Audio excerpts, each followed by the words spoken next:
로마서 9장 1절로 8절의 말씀을 다 같이 함성으로 봉독하시겠습니다. 내가 그리스도 안에서 참말을 하고 거짓말을 아니하노라.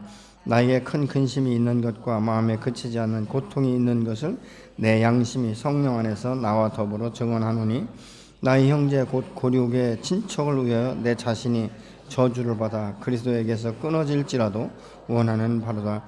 그들은 이스라엘 사람이라. 그들에게는 양자됨과 영광과 언약과 율법을 세우신 것과 예배와 약속들이 있고, 조상들도 그들의 것이요 육신으로는 하나면 그리스도가 그들에게서 나셨으니 그는 만물 위에 계셔서 세세의 찬양을 받으실 하나님이시니라. 아멘. 그러나 하나님의 말씀이 폐하여진 것 같지 않도다. 이스라엘에게서 난 그들이 다 이스라엘이 아니요 또한 아브라함의 씨가 다 그의 자녀가 아니라 오직 이삭으로부터 난 자라야 내 씨라 불리리라 하셨으니, 곧 육신의 자녀가 하나님의 자녀가 아니요 오직 약속의 자녀가 씨로 여기심을 받느니라. 아멘. 사람이 살아갈 때 이 견물생심이라고 보는 것이 매우 중요한 것을 우리가 알 수 있지 않습니까? 음식점에 가서도 예를 들어 뷔페 음식을 볼 때 다른 음식보다도 내 마음에 좋은, 내가 먹기 좋은 것이 있으면 행복하지요. 근데 아무리 많이 있어도 내가 보기에 별로 맛이 없고 내 취향에 맞지 않는 것이 있으면 그 별거 아닌 것 아니겠습니까? 사람을 만날 때도 여러분, 사람은 자기가 좋아하는 이 선호한 쪽을 먼저 보게 되어 있어요. 외모를 중요시하는 사람은 사람을 만날 때 그 사람의 어떤 인성보다도 외모가 어떤가, 잘생겼나, 훤출한가, 아름다운가, 예쁜가, 이런 면에서 더 본다는 것이죠. 또 어떤 사람들은 이 도덕적인 그 기준을 보는 사람은 이 사람이 윤리적인가, 정말 이 사람의 인생이 깨끗한가, 범죄하는 것은 없는가, 이제 이런 것들을 먼저 보게 된다는 것입니다. 그렇기 때문에 또 이 직업을 중요시하는 사람은 이 사람의 직장이 어딘지 그래서 딱 물어보잖아요. 당신 직장은 어디요?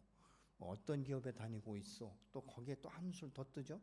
월급은 얼마나 받습니까? 이렇게까지 이제 물어보는 것들을 우리가 보게 됩니다. 여러분은 사람을 만날 때 어떤 면을 중시해서 가장 먼저 보십니까? 인성이십니까? 도덕적인 것입니까? 외모입니까? 직업입니까? 오늘 성경 본문에 보면요, 사도 바울은 우리가 생각하는 이 보편적인 생각과 전혀 다른 거예요. 그럼 사도 바울은 사람을 만날 때 무엇을 보았을까? 그 사람의 영혼에 대해서 관심이 있는 거예요. 이 사람은 예수 믿고 구원 받았나? 이런 것들을 보게 되는 것이죠. 이 사도 바울은요, 자기가 예수 믿기 전에는요, 참 예수 믿는 사람들을 얼마나 우습게 알았는지 몰라요. 하나님을 알되 참 제대로 알지도 못한 것들이, 이렇게 생각했던 것이거든요. 굉장히 무지한 사람으로 봤어요. 근데 예수를 만난 후에 그가 180도로 모든 사고 방식과 모든 삶이 바뀌는 것들을 우리가 볼 수 있게 됩니다.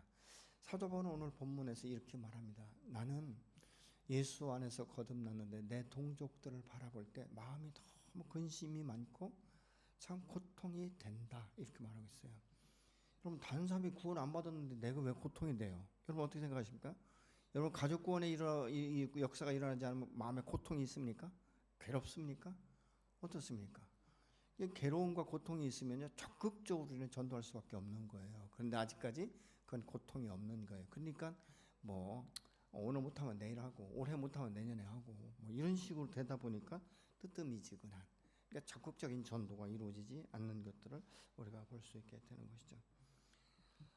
그래서 이 하나님의 사랑과 은혜 안에 거듭나면요, 하나님의 자녀의 그 신분과 권위를 가지고 이 세상을 살아가는 게 결코 녹록지 않습니다. 왜냐하면 이 공중권세 잡은 자의 이 영향력이 얼마나 큰지 말이죠. 자기의 그 밑에서 이 종으로 자기가 부리고 싶은 대로 부려질 때는 사람을 터치하지 않아요. 그래도 잘 먹고 잘 살면 돼. 그래, 세상 가운데 살려면 부자가 돼야지, 이렇게 이제 출세를 해야지, 이런 생각을 하게 만든다는 것이죠. 그런데 예수 믿고 나서는 이게 옛사람의 정서를 따라가지 않는 것이죠. 왜냐하면 예수 믿는 사람은 이미 예수와 함께 십자가에 죽었다라고 말하고 있지 않습니까? 그렇기 때문에 내 삶의 이 중심이 이제는 이 세상이 아니요 하나님 중심으로 돌아간다는 것이죠. 하나님 중심으로 살아갈 수 있는 것은 무엇입니까? 십자가 중심으로 살아가는 거예요. 나의 옛사람의 탐심과 탐욕과 정욕과 어떤 비윤리적이고 비도덕적인 것은 이미 십자가에 못 박혔나니, 그런즉 이제는 내가 사는 것이 아니라 나를 사랑 나를 위해 자기 몸을 버리신 예수 그리스도, 그 영생의 축복 안에 성령께서 나를 사로잡아 주시고 나의 주인이 되셔서 나를 인도하는 대로 살아가다 보니까 갈등이 일어나는 거예요. 자꾸 부딪힘이 있는 거예요. 그럴 때 사람들이 이렇게 말하죠. 참 내가 내 마음으로는 하나님의 법 따르기를 원하고 정말 성령이 충만하고 믿음이 충만하고 하나님 사람답게 살고 싶다. 그렇지만 내 육체가 연약해서, 이 말은 나는 환경 가운데 살기 때문에 환경에 소속되지 않고는 살 수 없는 인생이라는 것을 깨달으면서 이것이 운명이다. 뭐 이렇게 이야기하는 경우가 있는데요. 하나님 안에서 거듭난 사람이 믿음의 사람답게 살 수 있는 것 중에 하나가 뭔지 아십니까? 분명한 자기의 인생의 목적이 있어야 되는 거예요. 자기의 비전이 있어야 되는 거예요. 여러분, 이 세상 가운데서 믿지 않는 사람도요, 자기 인생의 목표가 정확하고 뚜렷한 사람, 그리고 꿈이 있는 사람은요, 그 꿈을 이루기 위해서 다른 것과 타협하지 않습니다. 근데 꿈과 분명한 인생의 목적이 없으니까 왔다 갔다 하는 거예요. 신앙생활에도 뜨뜻미지근하게 하니까 하나님께서 언약하신 축복을 충분히 받아내지 못하는 인생을 그냥 살아가는 것들을 우리가 보게 되는 것이죠. 사실 우리는 이 세상 가운데 살아가는 것이 험지에서 사는 것과 다를 바가 없는 거예요. 다시 말하면 선교지와 같은 삶을 살아가고 있다는 것입니다. 우리가 이 삭막한 이 세상 가운데 살 수 있는 것은 무엇입니까? 십자가. 내가 주님을 사랑하는 그 이외에는 내가 더 사랑할 것이 없다. 그래서 사도 바울은 뭐라고 하니까 나는 십자가 이외에는 내 인생 가운데 자랑할 것이 없다. 그가 그렇게 고백하는 것을 우리가 볼 수 있지 않습니까? 문제는 내가 예수 그리스도와 함께 십자가 못 박혀 죽고 주님의 그 부활과 함께 산 새로운 생명으로 살기로 결단하는 순간부터 나는 이미 죽은 거예요. 그리고 나를 위해서 죽으신 그 주님이 나의 주인이 되시고, 또 그분이 이제 부활하시고 승천하신 후에 우리에게 영원토록 함께 하시기 위해서 성령을 주시지 않았습니까? 그래서 믿음의 사람, 예수님과 구원받은 하나님의 자녀 모든 사람에게는 성령의 임재가 지금도 있는 줄로 믿으시기 바랍니다. 그렇기 때문에 나 중심의 삶은 공중 권세 잡은 어둠의 영이 팽배한 세상 가운데 하나님 중심의 삶을 산다는 것은 고통이 수반될 수밖에 없다는 것입니다. 사도 바울은 예수를 만난 후에 이 영광과 기쁨과 감격이 있었어요. 그렇기 때문에 항상 그 마음 때문에 성령이 충만하고 믿음과 말씀이 충만했던 사람인 것입니다. 그렇기 때문에 누구도 나를 이 하나님의 그 영광스러운 하나님의 그 품에서 끊어낼 수가 없다라고 로마서 8장 35절에서는 이렇게 말합니다. 그러면 누가 우리를 그리스도의 사랑에서 떼어놓을 수 있겠습니까? 우리가 어려움이나 재난을 당할 때, 또 박해를 받고 죽임을 당할 때 과연 그것이 그리스도께서 더 이상 우리를 사랑하시지 않기 때문이겠습니까? 굶주리고 헐벗고 위험을 당하고 죽음에 직면한다고 해서 그것이 하나님께서 우리를 버리신 것이겠습니까? 이렇게 지금 현대어 성경은 말하고 있어요. 이 말은 무슨 말입니까? 절대로 버리지 않는다는 거예요.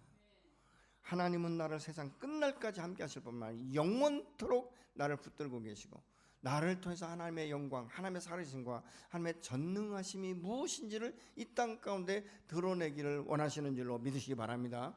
그렇기 때문에 하나님은요, 믿음의 사람에게 축복을 안 하실 수가 없는 거예요. 그냥 이 세상 나그네 길 살아갈 때 마치 거지처럼 살아가게 하지 않았다는 거예요. 구걸하는 사람처럼 살게 하지 않았다는 거예요. 당당하게 살아갈 수 있도록 하나님 오늘 또 저와 여러분의 복에 복을 더하시고 은혜 위에 은혜를 더하시는 줄로 믿으시기 바랍니다. 근데 이것을 믿을 때 이것이 이루어지는 거예요. 아멘이십니까? 여러분에게 이 믿음의 축복이 있기를 예수로 축원합니다. 사도 바울은요, 구원의 확신 가운데 있었음에도 그 마음속에 근심이 있었다라고 말하는데, 이 근심은 자신의 문제로 의해 난 근심이 아니에요. 그 염려나 그 두려움이 아니라는 거예요. 그 고통이 아니라는 거예요. 무엇 때문에? 민족이 유대인이며 선민임에도 불구하고 예수 그리스도를 오히려 배척하는 것 때문에 그 마음 가운데 근심이 있고 두려움이 있다는 거예요. 왜 그렇습니까? 그들의 끝은 멸망이고 영원한 사망이기 때문에 그런 마음을 품고 있는 것이죠. 오늘 본문 1절과 2절을 같이 보시겠습니다. 나는 그리스도 안에서 참말을 하고 거짓말을 하지 않습니다. 내 양심이 성령 안에서 이것을 증언하여 줍니다. 나의 결의 이스라엘 사람들이요, 나의 동족 유대인들이요, 여러분이 그리스도께 나아가기를 내가 얼마나 원하고 있는지 여러분은 모를 것입니다. 나는 여러분들 때문에 밤낮 마음이 무겁고 슬픔으로 가슴이 찢어지는 것 같습니다. 뭐 때문에요? 나의 동족 때문에, 여러분들 때문에 밤낮 내 마음이 무겁고 정말 마음이 슬픔이 가슴을 찢는 것 같은 이 고통을 느끼는 것이죠. 여러분, 사람이 살면서요, 다 각자가 조금씩은 다르지만 고통이 없는 사람이 없어요. 어떤 사람은 자식 때문에 고통스럽고, 어떤 사람은 결혼한 것이 고통스럽고, 어떤 사람은 이혼한 것이 고통스럽기도 하고 말이죠. 또 어떤 사람들은 돈이 너무 많다 보니까 그것으로 해서 고통하는 사람들도 있어요. 근데 여러분은 무엇 때문에 밤낮 없이 고통을 느끼십니까? 그러나 오늘 본문에서 말하는 사도 바울이 당하는 근심과 고통은 먹을 것이 없거나 병들었기 때문이 아니라는 것입니다. 자기의 동족이요 민족인 이스라엘이 메시아인 이 예수 그리스도를 거부하고 하나님의 말씀을 믿지 않는 것 때문에 마음에 근심이 오고 고통스럽다, 이렇게 지금 말하고 있습니다. 이러한 고통은 예수 안에 살면서 믿음이 성장하고 하나님의 사랑을 알면 알수록 내 주변에, 특별히 가족 구원의 역사가 일어나지 않을 때 그 마음 가운데 고통이 있다는 거예요. 왜 다른 사람까지 신경 써야 되는가, 이렇게 말하는 사람들도 있을 수는 있습니다만은, 사람이 여러분 사는 것은 무엇입니까? 다 일시적으로 지나가는 것들인데 그들의 결과가 무엇인지를 너무 알기 때문에 그런 것이, 특별히 고륙 친척이라고 말하고 있지 않습니까? 나의 사랑하는 부모, 나의 사랑하는 자녀, 나의 사랑하는 남편, 나의 사랑하는 아내가 예수를 믿지 않으면 그 결과는 영원한 사망, 지옥에 들어가는 것이 확실시 되기 때문에 그것이 고통스럽다라고 말하고 있는 것이죠. 사도 바울은 예수님을 만난 후에 자기에게 하나님의 주신 사명은 이방인을 위한 사도로 부름을 받았어요. 유대인들을 위한, 자기 민족을 위한 사도가 아니었어요. 이방인을 하나님 안에 돌아올 수 있도록 회개하는, 이 복음을 증거하는 사명이 그에겐 있었음에도 불구하고 왜 유대인 때문에 자기의 마음이 아픈가? 동족이기 때문에, 사랑하는 민족이기 때문에, 이 민족이 파멸의 길을 걸으면 안 되기 때문에 그 일로 인해서 고통스럽다라고 말하고 있는 것이죠. 왜 그렇습니까? 사랑하기 때문에 아픈 거예요. 여러분, 우리가 이웃과의 관계 가운데 누가 살고 죽는 것에 대해서 그렇게 모든 사람 소식을 들을 때마다 가슴이 찢어지도록 아픕니까? 아니에요. 내가 사랑하는 사람이 내 곁을 떠날 때 슬픈 거예요. 고통스러운 거예요. 때로는 여러분 졸도까지 하지 않습니까? 전 때로 상가집에 갔을 때 그 자녀들이나 아니면 어떤 부부관계에서 특별한 사랑 가운데 있던 사람들은요, 그 떠나는 이 모습을 볼 수 없어 막 울부짖다가 졸도하는 경우를 저는 여러 번 봤어요. 그만큼 고통스러운 거예요. 그만큼 아픈 것 아니겠습니까? 그럼에도 불구하고 사도 바울이 왜 고통스러운, 그들의 구원을 놓고 그 마음 가운데 아픔을 가지고 기도하기 때문에 그런 것 아니겠습니까? 본문 3절을 보시겠습니다. 나는 혈육을 같이 하는 내 동족을 위해서라면 나 자신이 저주를 받아 그리스도에게서 떨어져 나갈지라도 조금도 한이 없겠습니다. 여러분, 사도 바울의 고통이 얼마나 간절한 소원으로 이루어지는지, 내 동족, 내 민족만, 내 가족만 구원받을 수 있다면, 내가 예수 그리스도 안에 거듭난 나의 생명이 끊어진다 할지라도 나는 그것을 선택하겠다라고 지금 말하고 있습니다. 여러분, 한 번 구원받은 사람은 영원한 구원이에요. 그래서 이 사도 바울이 여기서 말하고 있는 것은 가정법이에요. 그만큼 절실하다 그 말입니다. 그가 얼마나 자기 민족과 동족을 사랑했으면 그렇게까지 말할 수 있겠는가? 우리가 가족 구원과 친지와 친구, 동료의 영혼을 위해서 자신이 하나님으로부터 버림받는다 할지라도 나도 그렇게 하겠다라고 여러분 결단할 수 있겠습니까? 아니면 한때라도 내가 금식하며 눈물로 하나님 앞에 나가 구한 적이 몇 번이나 되는지 여러분 생각해 볼 필요가 있지 않겠습니까? 전도는 영혼 구원에 대한 사랑이 없이는 할 수 없는 것이 바로 전도인 것입니다. 사도 바울은 로마서 10장 1절에서 이렇게 말하고 있습니다. 형제 자매 여러분, 내 마음의 간절한 소원과 내 동족을 위하여 하나님께 드리는 내 기도의 내용은 그들이 구원을 얻는 일입니다. 그러니까 사도 바울의 그 마음 가운데 온통 사로잡힌 것이 보니까 동족의 구원이에요.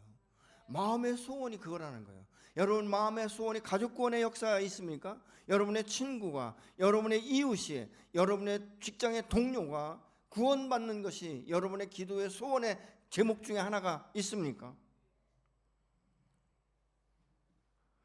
바울은 그것이 소망이고 소원이라고 지금 말하고 있습니다. 이스라엘의 구원이 사도 바울이 그토록 원하는 일이었다는 것이죠. 이스라엘 구원이 이루지 못하고 자신들의 선민이라는 이 의식에 묶여 있는 거예요. 나는 선민이라는 거예요. 그렇기 때문에 하나님, 나는 이렇게 살아도 하나님의 선민이고 하나님의 백성이기 때문에 내가 구원받을 것이라는 막연한 착각 가운데 지금 살아가고 있는 거예요. 여러분과 예수 안에서 거듭난 확신이 없으면 우리는 교회 다니면서도 이렇게 막연한 소망 가운데 살아갈 수가 있다는 거예요. 여러분, 구원은 될 수도 있고 안 될 수도 있는 것이 아니에요. 반드시 되어져야 되는 것이고 확신이 있어야 되는 줄로 믿으시기 바랍니다. 여러분, 사도 바울이 이토록 고통스럽게 지금 말하고 있는 것은 무엇입니까?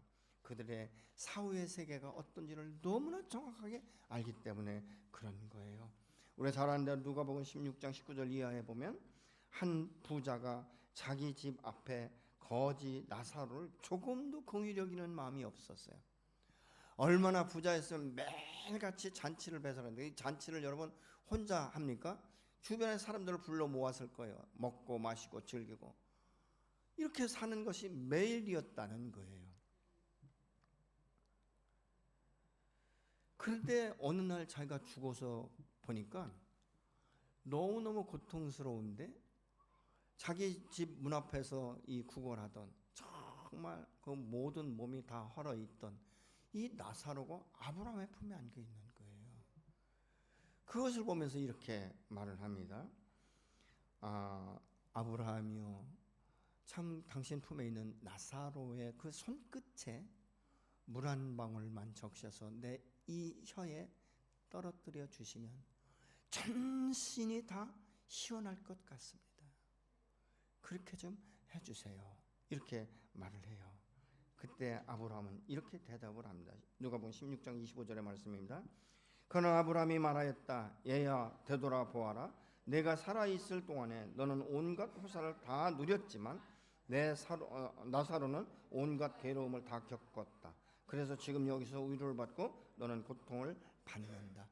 여기서 우리가 참 오해하기 쉬운 게요. 그럼 부자는 부자이기 때문에 지옥 가고 나사로는 거지였었고 가난했기 때문에 천국 가나? 아니에요. 이때 당시에는요, 이 부자든 누구든 유대인들은요 다 아브라함을 아버지로 여겼어요. 그렇기 때문에 이 사람은 자기가 선민이라는 생각을 가지고 있었던 거예요. 그리고 이 사람은 하나님께서 이 사람을 부유케 한 목적이 무엇일까요? 너 혼자 호화로이 잔치를 배설하고 평생 살다가 죽어라, 이게 아니에요. 하나님이 주신 그 물질을 흘려보내라는 거예요.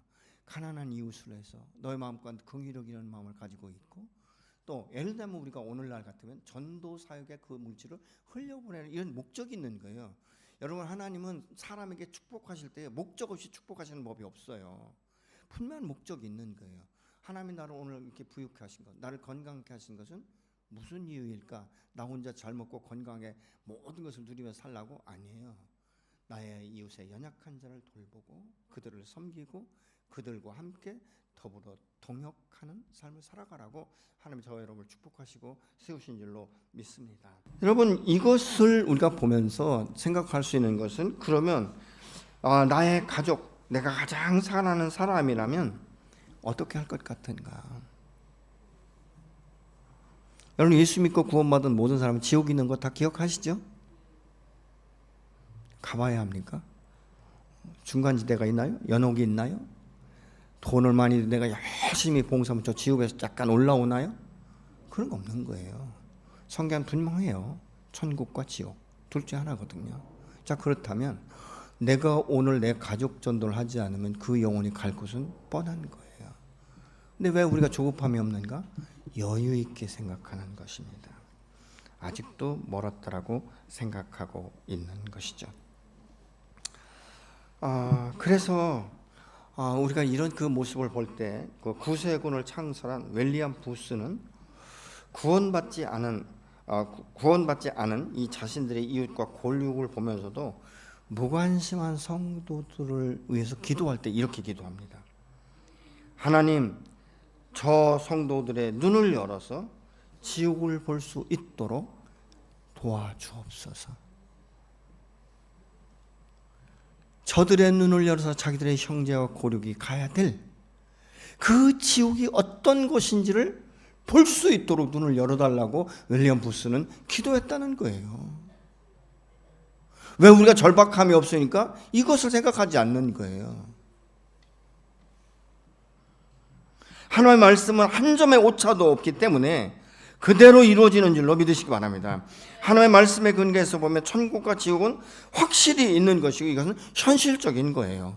저 오늘 여러분이 이곳에서 예배를 드리고 있지만 우리가 잠깐 후에 어떤 일이 일어날지 모릅니다. 그러나 그 통을 통해서 내가 살아있는 동안에 무엇을 선택하고 무엇을 믿었는가에 따라서 결과가 달라지는 것들을 우리가 보고 있지 않습니까?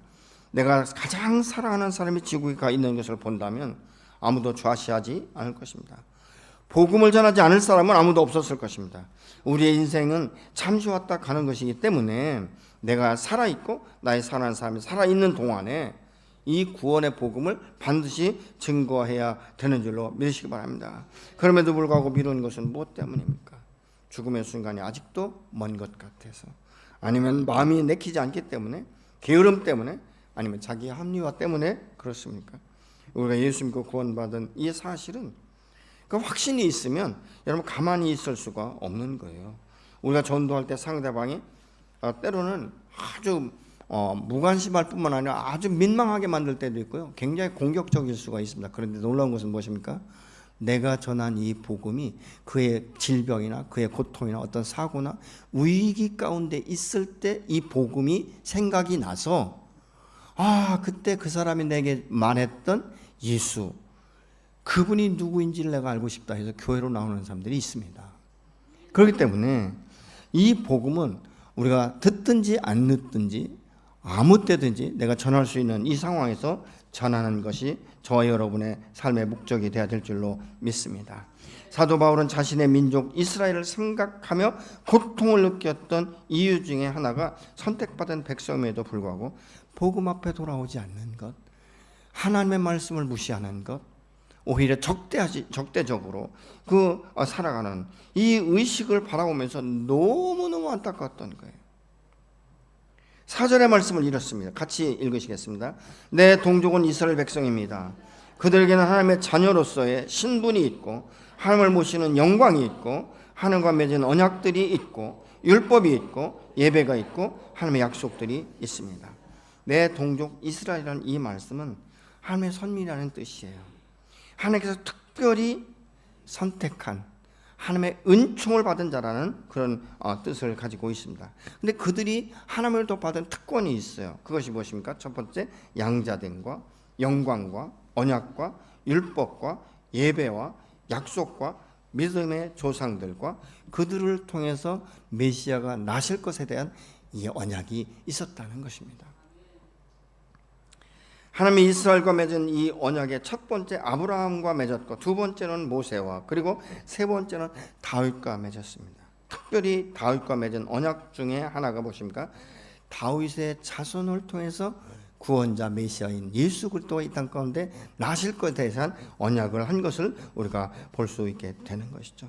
또 율법은 어떻습니까? 시내산에서 모세를 통해서 주셨고 그 율법은 하나님의 말씀이 되어서 오늘날까지 저희들이 이제 전수되어 오고 있는 것들을 우리가 볼 수 있지 않습니까? 하나님께서 모세를 통해서 주신 말씀 중에 하나님 앞에 예배 드리는 복이 있었어요. 여러분 이 하나님의 말씀이 있기 전에는요 많은 사람들이 이 우상을 섬기는 사람들은요 예배법이 따로 없어요. 그렇기 때문에 어떤 뭐 교주가 말하듯이 어떤 우상의 어떤 그 대상에 의해서 예배드리는 방법이 다 다른 것들을 우리가 볼 수 있습니다. 그러나 하나님 앞에 이 선택된 이스라엘 백성들에는 하나님께서 예배를 어떻게 드려야 될지, 번제와 뭐 화목제와 많은 그 예배 그 주제들을 말씀하시면서 그때 어떻게 드려야 되는지에 대해 정확하게 설명하신 것을 볼 수 있지 않습니까? 예배는 하나님과의 소통이에요. 하나님과의 만남 아니겠습니까? 그러니까 예배는 나를 새롭게 하고 새로운 말씀을 받는 시간들인 거예요. 그러니까 우리가 신약에는 뭐라 합니까? 신령과 진정으로 예배를 드리고 세대를 본받지 아니하고, 그렇죠? 분별된 삶을 살아야 된다라고 성경은 분명히 말씀하고 있지 않습니까? 그래서 우리의 예배는 거룩한 산지물로 드려주는 예배일 뿐만 아니라 오늘도 하나님과의 소통 가운데 하나님의 음성을 듣고 그 말씀을 붙들고 살아갈 수 있는 에너지를 저와 여러분에게 공급하시는 줄로 믿으시기 바랍니다. 예배의 능력을 얻어야 하는 거예요. 예배 가운데 은혜를 우리가 받아야 되는 것입니다. 여러분, 하나님의 이 선택받은 백성으로 받은 복 중에 믿음의 조상들을 통해서 받은 복이 얼마나 큰지 모릅니다. 아브라함을 통해서, 이삭을 통해서, 야곱을 통해서, 모세를 통해서, 다윗 등 수많은 믿음의 조상들을 통해서 흘러오는 세대의 축복이 이스라엘에게 계속적으로 전송되기를 지금 사도 바울은 원하고 있는 거예요. 여러분, 우리가 어떤 때 보면요, 막 전도하다 보면 모태신앙이라고 말하는데, 여러분, 모태신앙도 중요하지만 그보다 더 중요한 것이 무엇입니까? 당신은 그럼 인격적으로 하나님을 만난 경험이 있느냐는 거예요. 이스라엘 백성 선민이라고 해서 모두가 다 구원받았냐? 아니라는 거예요. 아브라함의 자손이 모두가 다 믿음의 조상 안에서 거듭난 하나님의 복을 받느냐? 그렇지 않다는 거예요. 계속적으로 갈라지는 것을 볼 수 있지 않습니까? 근데 갈라지는 것을 볼 때 어떻습니까? 하나님이 선택하셨고 그가 그 하나님의 음성에, 그 하나님의 말씀 앞에 순종하는 사람들을 통해서 하나님의 복이 흘러가는 것들을 우리가 볼 수 있지 않습니까? 여러분, 이런 하나하나가, 여러분 보시죠. 아브라함의 자녀가 이스마엘이 있었고 이삭이 있지 않습니까? 근데 하나님은 누구를 통해서 복을 흘려보내시죠? 이삭을 통해서 흘려보내시는 거예요. 그럼 이스마엘은 어떻습니까? 하나님께서 선택한 약속의 자녀가 아니에요. 이 육신의 자녀라는 것이죠. 이제 이런 그 부분들을 우리가 하나하나 바라볼 수 있게 되는 것이죠. 여러분, 그렇기 때문에 여러분의 가문 가운데 여러분의 믿음을 통해서 자자손손이 축복받는 통로로 문이 열려야 될 줄로 믿습니다. 그것이 바로 세대를 통해서 받는 축복인 거예요. 저는 우리 교회 성도들 가정마다 이런 축복이 임하기를 간절히 예수님을 소망하고 축복합니다. 여러분, 그들이 받은 복 중에서 가장 큰 복이 무엇입니까? 우리를 구원하신 예수 그리스도가 그들의 가문을 통해서 오신 것이에요. 그럼에도 불구하고 그들이 그 복을 거부하는 그 모습을 보는 사도 바울의 심정이 터질 것 같이 고통스럽고 아프다는 것입니다. 그 심령을 짓누르기 때문에 이 사도 바울의 가슴 가운데 고통이 있었다는 거예요. 여러분은 어떻습니까? 여러분의 가족 구원은 이루어졌습니까? 이것이 이루어지지 않았기 때문에 여러분 고통이 있습니까? 근심하는 마음이 있습니까? 애통하는 마음이 있습니까? 사도 바울은 패역해진 동족의 모습을 보면서 하나님이 이스라엘에게 약속하신 그 약속을 폐기된 것처럼 생각하는 그 지경에까지 이르렀다는 것입니다. 6절의 말씀을 같이 보시겠습니다. 그러나 하나님의 약속이 말씀이 패했다고는 할 수 없습니다. 이스라엘에서 태어난 사람이라고 해서 다 이스라엘 사람이 아니고 이렇게 말하고 있어요. 너희가 생각하는 선민이 모두가 선민이기 때문에 모두가 구원받았다? 아니라는 것입니다. 내가 예수를 믿기 때문에 너희 온 가족이 다 구원받았다? 아니라는 것입니다. 그렇기 때문에 우리는 한시가 바쁘게 그 일에 대해서 우리가 처음으로 하나님의 말씀을 바르게 보는 이 분별하고 복음을 증거하는 증인의 삶이 저와 여러분의 가정 가운데 있어지기를 예수로 축복합니다. 구원은 믿음의 가정 가운데 태어났다고 해서 다 구원받은 것이 아니라는 것입니다.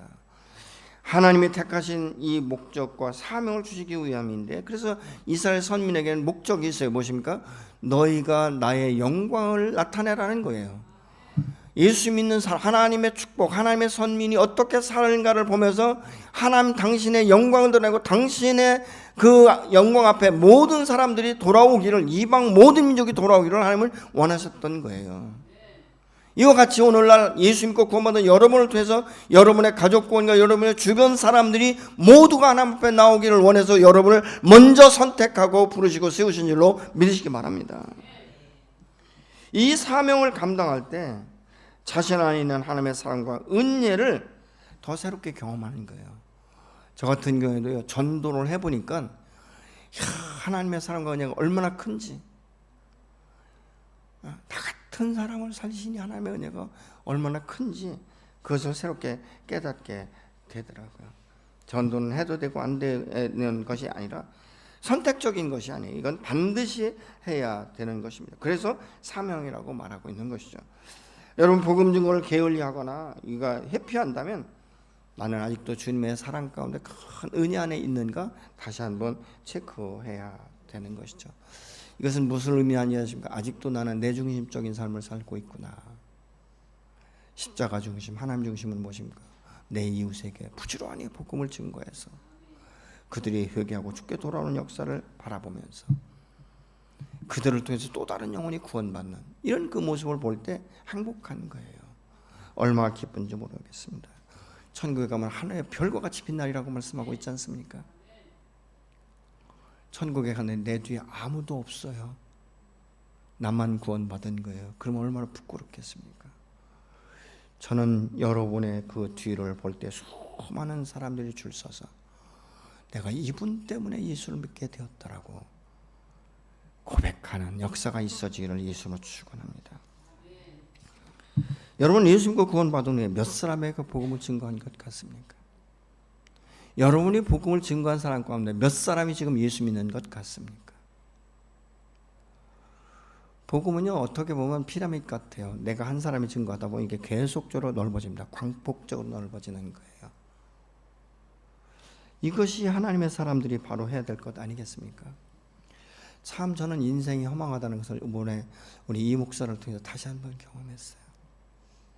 우리 이 목사가 사실은 이 고난 주간을 맞이하는 그 주일날 우리가 구원론에 대해서 외부에서 오신 목사님으로부터 말씀을 듣기로 했지 않습니까? 근데 그 목사님을 이제 우리에게 소개해 준 사람이 이 목사예요.